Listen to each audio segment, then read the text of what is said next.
Jehovah's Witnesses, and I find that many of them suffer from severe emotional problems, from schizophrenia, from severe depression, alcoholism, and other problems. I've also consulted the scientific literature on this question, and I found that it clearly confirms that the mental illness rate among the witnesses is clearly above average. One of the most intimidating devices used by the Watchtower Society is the threat of appearing before a judicial committee of elders. Public censure, even disfellowshipping, can be the sentence of this powerful court. The inflexibility of Watchtower policies has led to thousands of instances of mental distress, even suicide. Dottie Hike's family experienced the cold steel of Watchtower doctrine when her 16-year-old son Billy became romantically involved with a married Jehovah's Witness woman. Conscience-stricken, Billy turned to his parents. He was very upset, extremely distraught, and he just didn't know what to do. And he was making statements like, "I just can't go on. I just can't face this." And he was threatening to commit suicide. My husband and I talked with him for hours and did everything and said everything we knew to do to try to get him to realize that there's no situation too bad that you can't face. But things just were not getting any better. So as witnesses, you're taught not to seek the professional help of anyone. So we felt our hands were so tied we didn't know what to do. The family turned to an elder of the congregation for help. The elder called Billy outside, and his parents felt a solution was near. But their hopes were short-lived. We felt the elder would really have some kind of words of consolation for him, even though no one condoned what he had done. This boy was reaching out for help, and he did need someone to console him. And he felt so guilty and so at a loss. And instead, the elder just said, "The committee will deal with you tomorrow." He went out to my husband's truck, where he kept a small amount of paraquat in a container. And Billy took the paraquat, and he took one swallow of it. We had him in the hospital within 20 minutes. Exactly 3 weeks later, he died.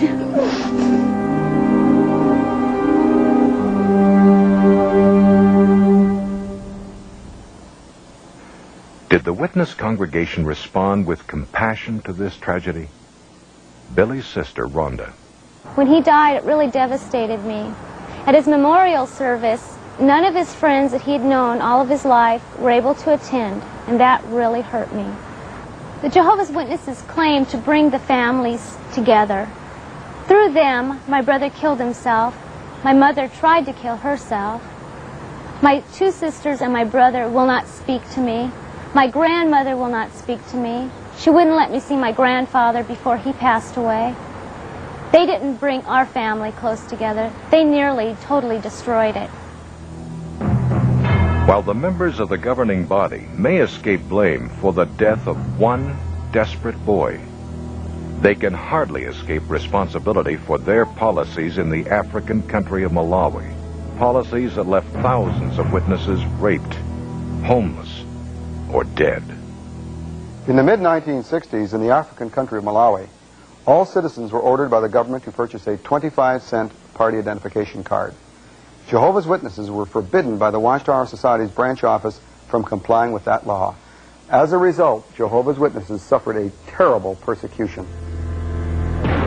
Homes and crops were burned, thousands of women were raped, and some 20,000 witnesses were forced to flee Malawi into neighboring countries to live in refugee camps, their lives scarred forever.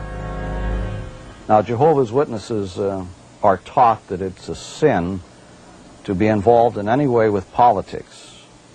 They're also taught that it's just as great a sin to have anything to do with the military. But we have two situations, one in a country in Africa, Malawi, and another in Mexico, where two opposite rulings were allowed to stay in effect at the same time, and it's almost unbelievable, the results of this. When Jehovah's Witnesses living in Mexico heard that their brothers had suffered this terrible persecution over a 25-cent party card, they were conscience-stricken. Because in Mexico, every young man is expected to fulfill 1 year of military service. He receives what's called a cartilla, a certificate. The witnesses customarily and regularly would bribe a military official to fill out this card, stating that they had completed their military instruction and that they were now in the first reserves of the Army. Why were they doing this? They gave me copies of letters from the Watchtower Society's headquarters in New York, stating that this was purely a matter for individual conscience, and that if the person felt he could do this, pay a bribe to a military official, get this card saying he had completed his military training and was now a member of the First Reserves, this was up to him. Jehovah's Witnesses believe the men who make up the governing body are chosen and directed by God. Yet out of apparent indifference or ignorance or worse, the governing body allowed witnesses to illegally bribe officials while at the same time holding others to a policy that resulted in their wholesale rape and slaughter. It's difficult for me to believe these actions were inspired by God. The control tentacles of the governing body extend even into the life and death world of medical treatment. In the 17th chapter of Leviticus, in the 10th verse, it states that one should not eat blood of any sort. This means that God does not want us to sustain our life off of the life of some other creature. And that for that reason, because God has forbidden it, we abstain from taking blood.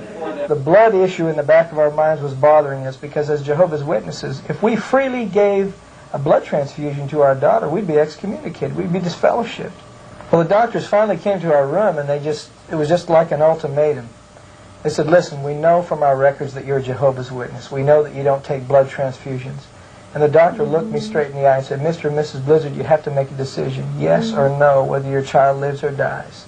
I remember going over to the bed and she had these cords and wires keeping her alive, life support systems, and holding this limp child that was our only daughter, and just going over to the window and looking out and watching the clouds and the sky and just started to weep. And I said, oh God, Jehovah, and I prayed to Jehovah. We just had a real distinct impression that we were supposed to obey God's law and go by what we had always been taught, and that we were to let our daughter die.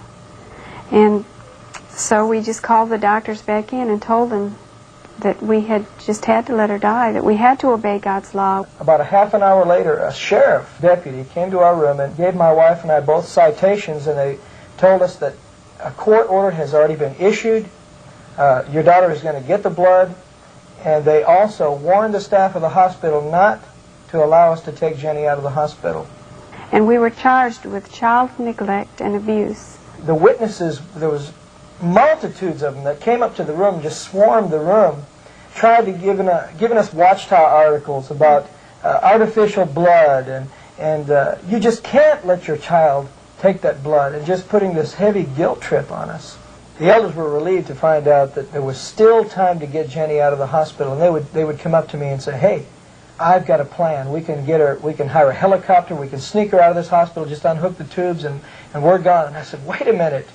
You can't do that. It's against the law. I'll be charged with murder. They said, that's a chance you're going to have to take. And I just told them, look, I just can't let my child die in that way.